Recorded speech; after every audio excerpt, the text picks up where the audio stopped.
मैंने तुमसे पहले ही कहा था कि अगर मर्द के दिल में अचानक से मोहब्बत उभर आए ना तो वो बेवजह नहीं होती।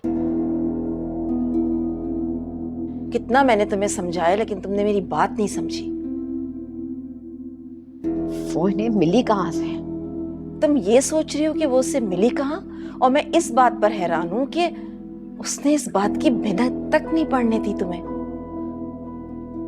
लेकिन मॉम, वो तो मेरा बहुत ख्याल कर रहे थे। अभी तो उन्होंने मुझसे कहा था कि मैं उनके लिए सबसे अहम हूँ। ये सब मक्कारियां थी उसकी, क्योंकि उसे पुरानी महबूबा जो मिल गई थी। बस वो ये चाह रहा था कि तुम उससे बेफिक्र हो जाओ और उस पर नजर ना रखो। कोई इतना मक्कार कैसे हो सकता है?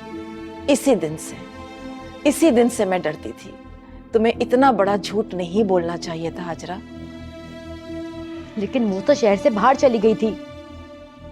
ये जो काम का बहाना कर करके 2-2 दिन के लिए गायब होता था ना, ये उसी के पीछे जाता था। क्या मतलब है? तुम्हारी इतनी बुरी हालत हो गई, अगर वो शहर में होता तो उड़कर ना आ जाता। किसकी बात हो रही है भाई? कौन उड़कर आ जाता?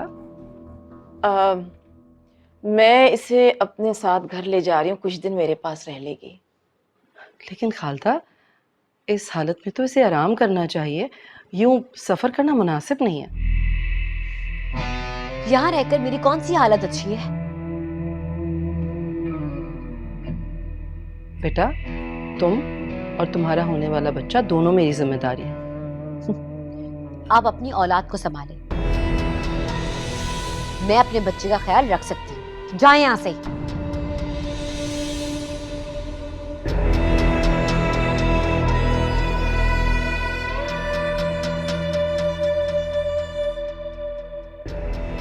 हाजरा, तुम होश में तो हो? नहीं, पागल हो गई हूँ।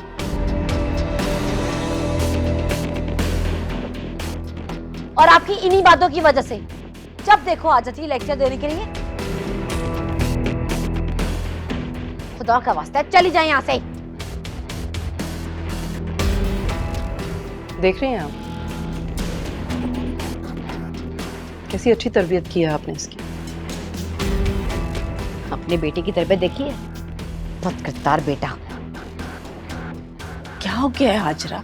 काम डाउन, चलो मेरे साथ। तो नहीं मॉम, मैं अब यहां से हरगिज कहीं नहीं जाऊंगी।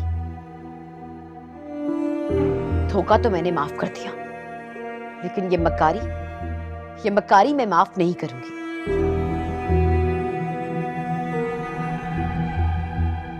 सुहेल को मेरे सारे सवालों के जवाब देने ही होंगे।